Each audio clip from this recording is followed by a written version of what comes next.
Ramanyavakuto Tahikave Namaha Bahubiyamutate Namaha Jate Rudra Shiva Tanu Ragora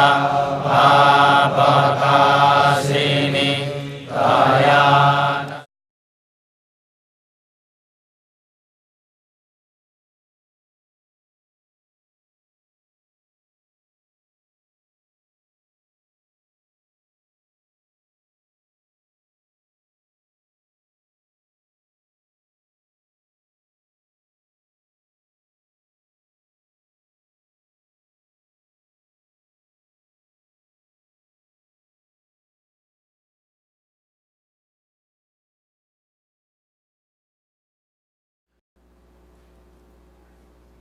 If we think of defeat, that's what we will get. If we are undecided, then nothing will happen for us. We must pick something great to do, and then do it. Never think of failure at all, for as we think now, that's what we will get. That's a Maharishi Mahesh Yogi. It is an honor to welcome you to this third International Vedic Science and Modern Science Conference in Trinidad and Tobago, the first in Trinidad and Tobago. This conference is being held under the auspices of the Brahma Vidya Peetham International, the Maharishi Vedic University, the Global Country for World Peace, and the Maharishi Institute of Science and Technology. Head Brahma Vidya Peetham International, Swami Brahmadev Sarupanandaji. Secretary Brahma Vidya Peetham, Swamini Sadhvi Anandamai Giri. Dr. John Fagan, Minister of Agriculture, Maharishi University. Dr. Graham de Freitas, Chief Administrator of Global Country of World Peace for Trinidad and Tobago. His Excellency, former President Thomas Aquinas, Justice Thomas Aquinas, Anthony Carmona. Minister of Health, Curaçao, Mrs. Suzanne Camelia Roma. Father Jason Gordon, Archbishop of Trinidad and Tobago, expected to join us sometime today. Dr. Subramanyam Swami, former Minister, Government of India. Swami Paramatmananda, who's just head of the General Secretary, Hindu Dharma Acharya Sabha. Members of the local movement for Transcendental Meditation, many distinguished guests, invited speakers, delegates from around the world, and I understand we have at least 15 countries participating, delegates from Trinidad and Tobago, friends, colleagues, family, sponsors, members of the media, welcome. My name is Dilip Dan, and I am Professor and Head of Surgery at the University of the West Indies, Faculty of Medical Sciences. One may ask, why am I the conference president? I too have that same question. It was Swamiji's Brahmadev's wish that I fulfill this role. The role was to facilitate the running and coordination of the events of the conference. I am not a Vedic scholar in any way, but I do have some personal beliefs. At the outset, I would have to say that running a conference of this magnitude is a tremendous challenge. And challenges there were indeed. Firstly, I would like to thank that small working group that worked tirelessly and effortlessly to get this event going. I must mention Sadhvi Anandamai Giri, Vashti, Kenda, Stacy, Nirvana, Vidya, Sandhya, just to name a few names of the people who were the core, the hard work behind this conference. I, as president, must apologize on behalf of the organizing committee for the many changes that we had on the initial program that was posted. This was not in our control, and the changes were made, were forced upon us, and we truly apologize for this. My role is to take you through the proceedings of the first session of this conference. And to give opening remarks and an overview of the conference, it is my pleasure to introduce Swamiji Brahma Swarupanandaji of Kashi, India. Swami Brahma Swarupananda graduated with a Bachelor of Education degree from Calcutta University and a Masters of Science and Philosophy from the University of Agra. Guruji's formal spiritual training began at the Ramakrishna Mission under the Vivekananda tradition, under the guidance of Swami Vireshwaranand Maharaji, head of Sri Ramakrishna Foundation. From here, Swamiji was initiated into sannyas. He continued in yoga and meditation with the great yogis Sri Dev Radha Baba and Sri Bauda Ji Maharaji, Brahmana Rishi Mission. Swamiji has written several books: Yuvakriti, Grihastya Sannyas of Sri Ramakrishna Paramahansa, and has published the first Dutch translation of the Sant Tulsidas Ramayan, and is currently working on the Spanish and German translations. He has organized numerous conferences, seminars, symposiums worldwide on various themes globally and presented in over 50 countries.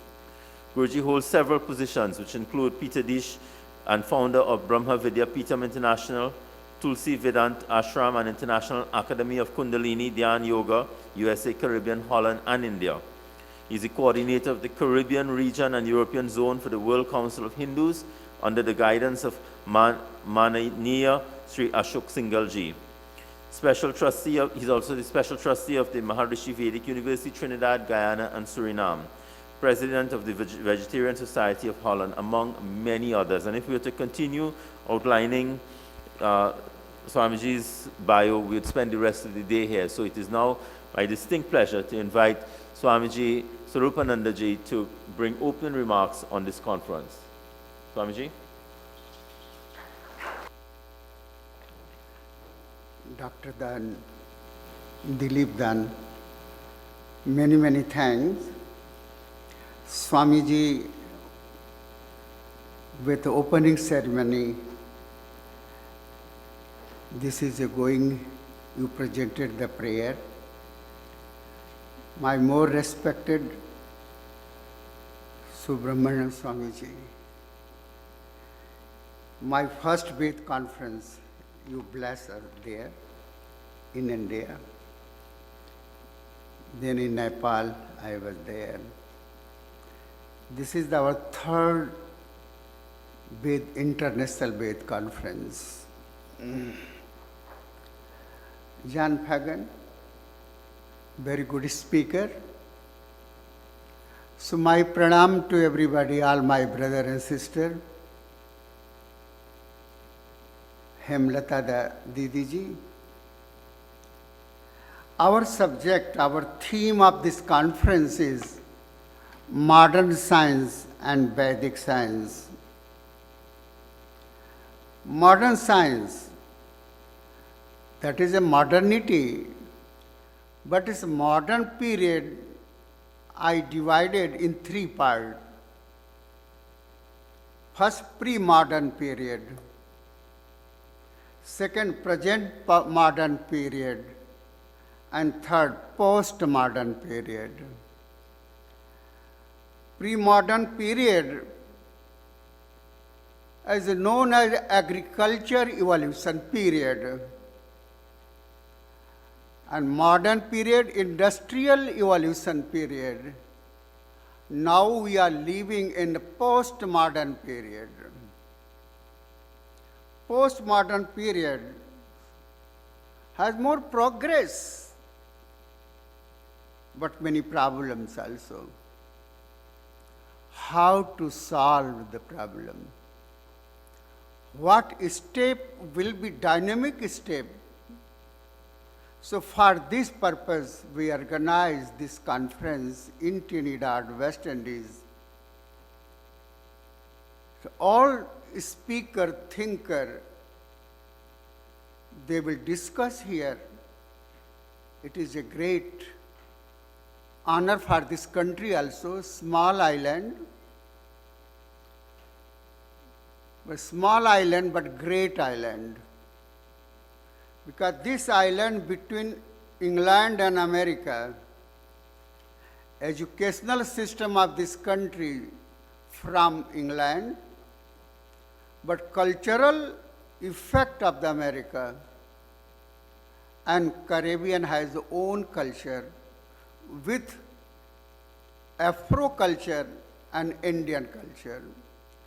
On this place, we are discussing about modern science and Vedic science. So we are coming. Modern science, 400 years of the history of the modern science, many progress, Galileo to Darwin and up to Einstein. First period, what more, all scientists were tortured by some people. After that, whole world became ready to accept the progress and potentiality of the science, of the modern science. But first of all, in the history, Albert Einstein came. He has the two type of thinking. He was in the two dimension in his thought. Great progress in science, but he was internally, he was the spiritual man. After the Hiroshima and Nagasaki, he decided to start a new movement for the unity of modern science and science of the Veda and religion. He used the new word after Hiroshima-Nagasaki incident, scientific spirituality and spiritual science. They should come together. So what should do? Great philosopher of India, Yogi Aurobindo, he told, this man should go towards Superman, to be Superman. He created a big philosophy, but that was under experiment. He left the body. Then Einstein, time to time thinking, he made to Mahatma Gandhi, made to Rabindranath Tagore, all discussion is the historical background to think about the postmodern period. Postmodern. Einstein he called to B. Russell, all Nobel Prize winner, and they sit together, then think.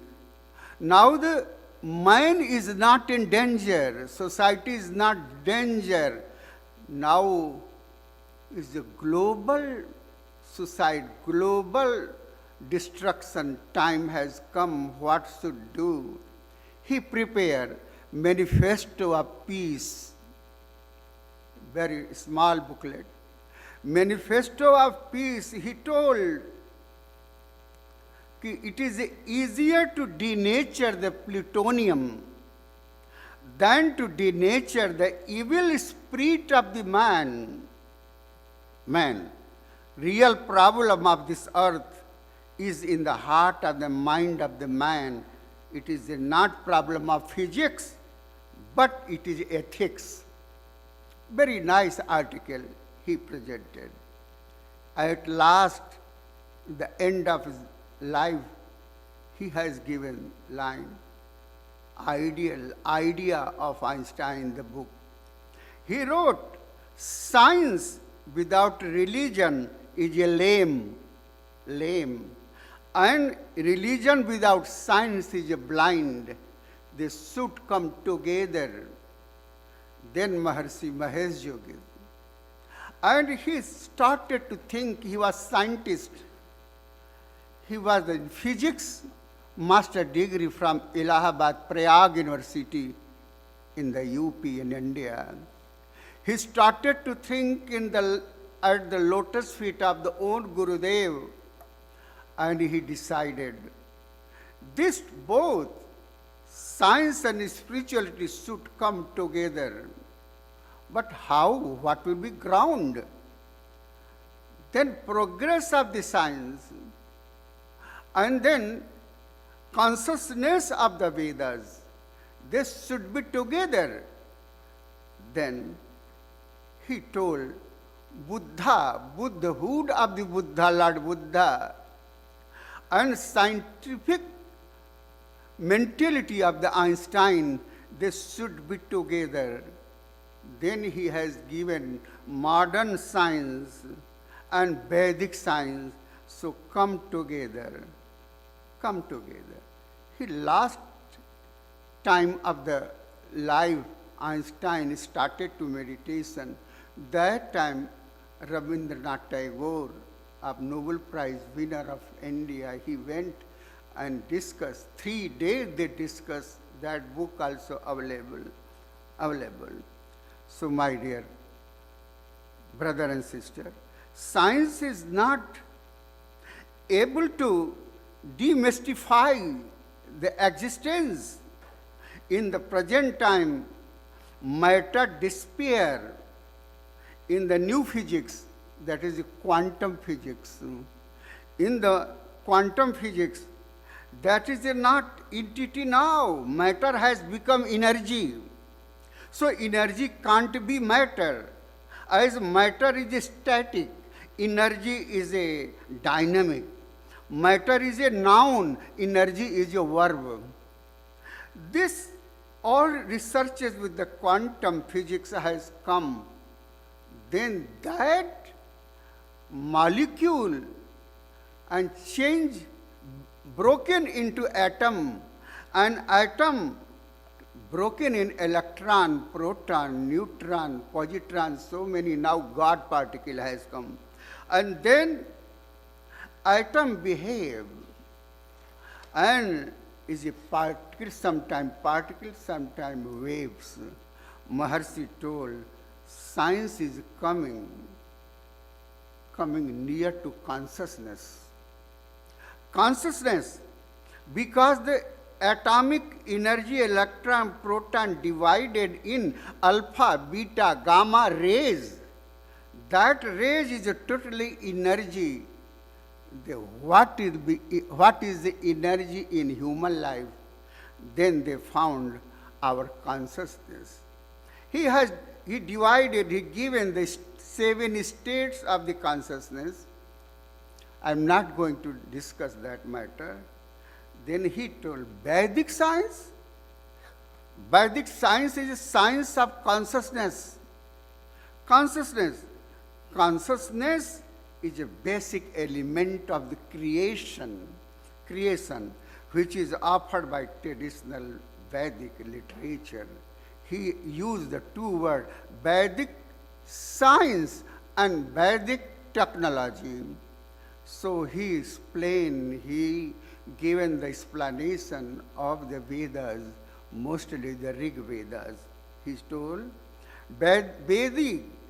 Veda is expression of this universe. Expression is a universal quality of the human body, society, nation, and the world. But he told one word, progress of humanity and progress of the human consciousness. It is a two dimension. Progress of humanity depend on modern science, but progress of human consciousness depend on the Vedas. That consciousness and then progress humanity should come together. And the progress of modern science is a horizontal, and then progress of consciousness is a vertical.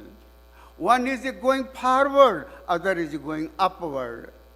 Then he has given a complete philosophy,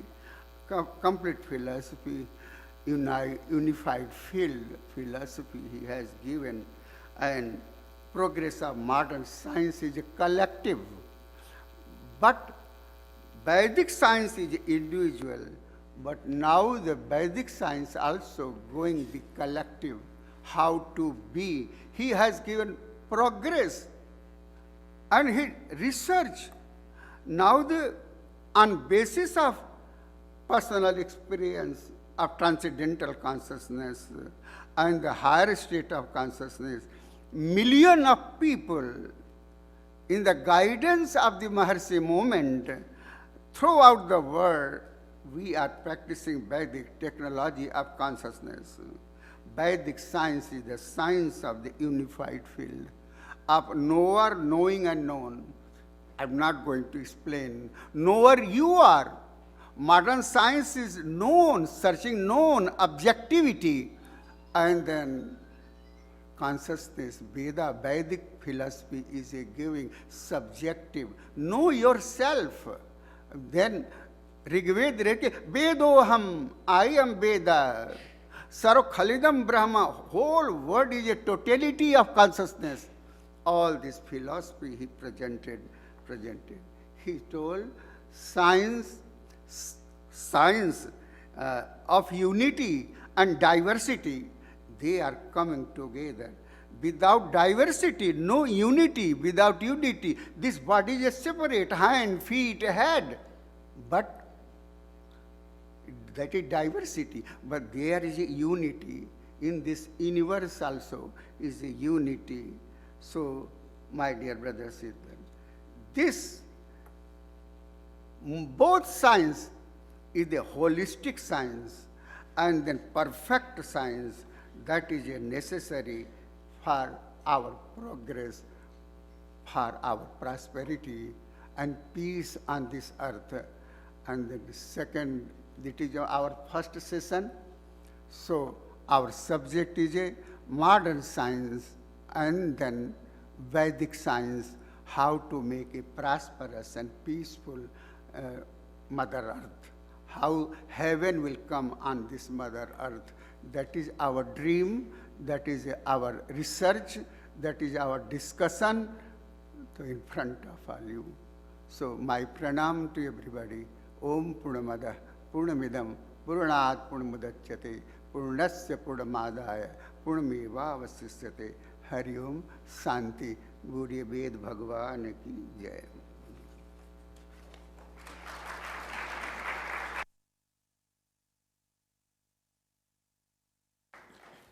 Thank you very much, Swamiji, for an inspirational start to this conference. Her Excellency has another function to attend tonight, and I am apologizing on her behalf in that she has to leave after her speech. However, just before she does, I'll ask Sadhvi Ananda Maigiri, the Secretary of the Brahma Vidya Pitam, to acknowledge her presence here tonight with a small gift of a shawl that she will present on her as she's about to leave. So please stand as we welcome our guest of honor, the President of the Republic of Trinidad and Tobago, Her Excellency, Mrs. Paula May Weeks, to the podium.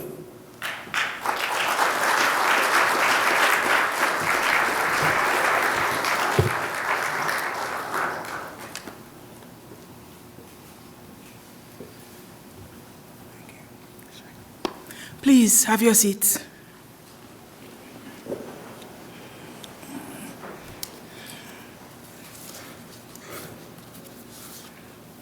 Professor Dilip Dan, Conference President, and all that that means.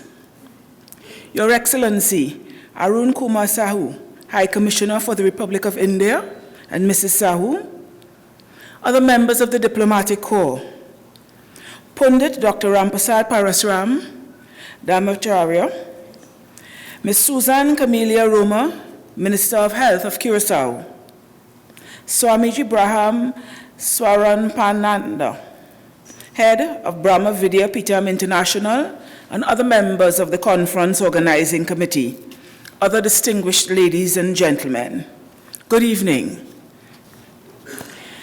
I accepted Professor Dan's invitation to deliver opening remarks at this International Veda Conference with a degree of trepidation, given my limited, or to be frank, completely lacking knowledge of the Vedic tradition. Worse yet, I'm in the deep end as I find myself in the august company of leading Vedic scholars, gurus, and scientists from all around the globe. But As T.S. Eliot once said, if you aren't in over your head, how do you know how tall you are? And so I will attempt to acquit myself creditably this evening. I thank Professor Dan, President of the conference, for the invitation to open this third iteration of the International Conference on the Application of Modern Science and Vedic Science, with its theme, Creating a Peaceful, Prosperous Society, Vedic Technologies for Social Improvement. The word Vedic, before now, conjured up for me images, somewhat stereotypical, I confess, of ancient India with bearded gurus deep in meditation. But as I delved into the subject, I was fascinated to discover the breadth and depth of the information, guidance, and inspiration presented in the four Vedas, and how they provide insight into some of the most significant topics of human existence, such as healthcare, astronomy, education, and administration. I was further struck by how something that seemed foreign to my experience lined up significantly with matters with which I am much more familiar. The more I examined Vedic philosophy, the more apparent were the parallels between Christian and Vedic thought. The ancient rishis purified themselves in order to convey the sacred knowledge of the Vedas.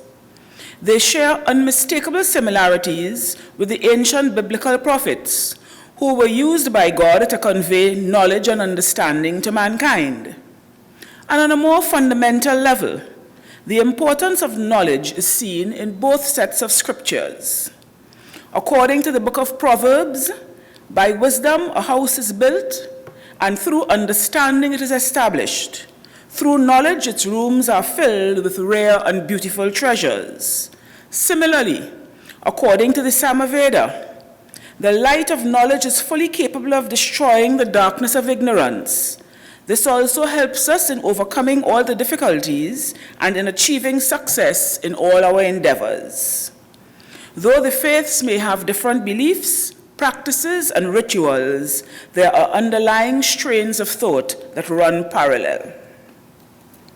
The rich tapestry of creeds and ideologies in Trinidad and Tobago has produced in our citizens an awareness and appreciation of the practices and perspectives of different religions.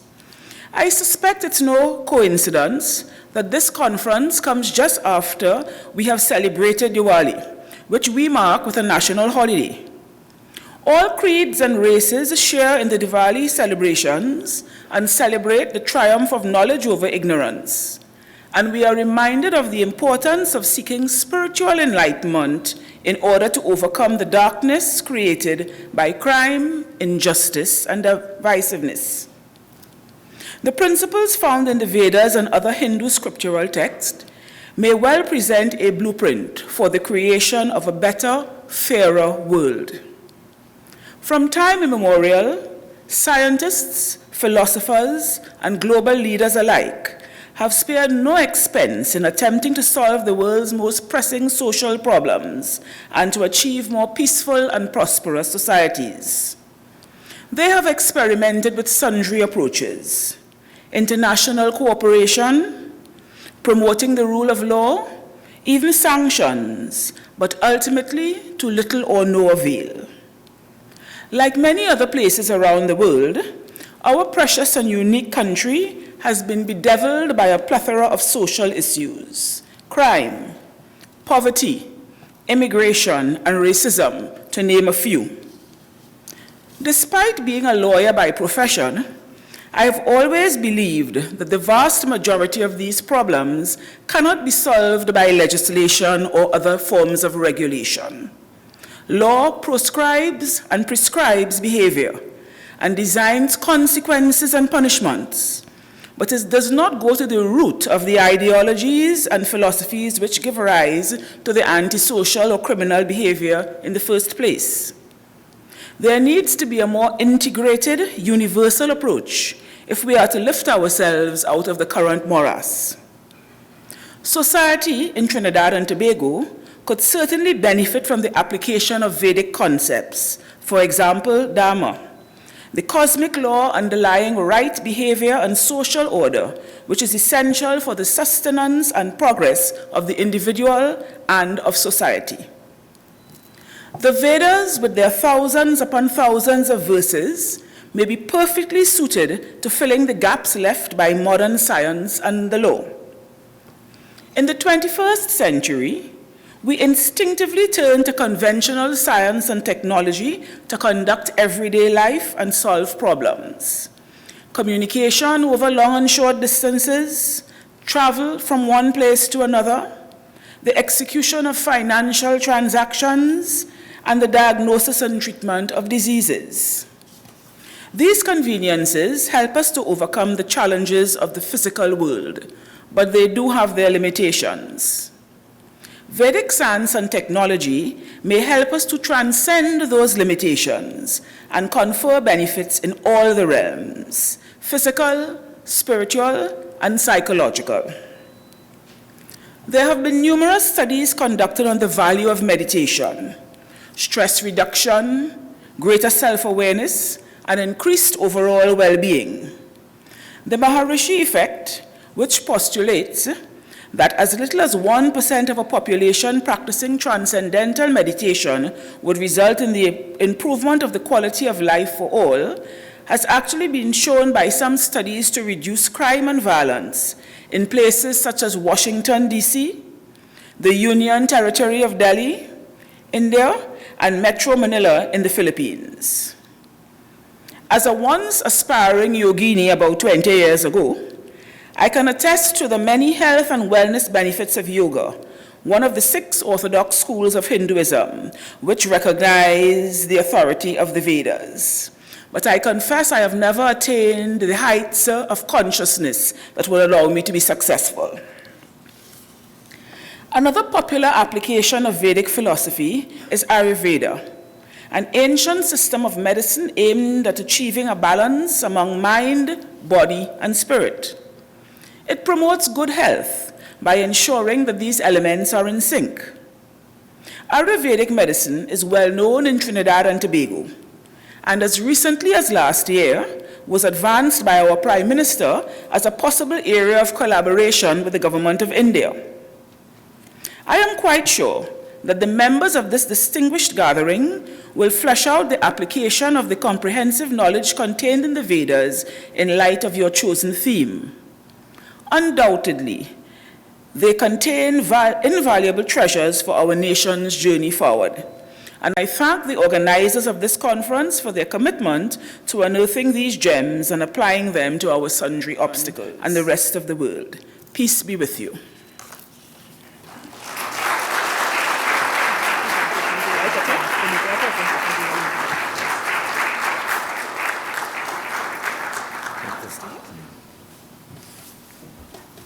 So we'll have Sadhvi Anandamaigiri to present the shawl to Her Excellency. Sadhvi is the Secretary of the Brahma Vidya Peetham International.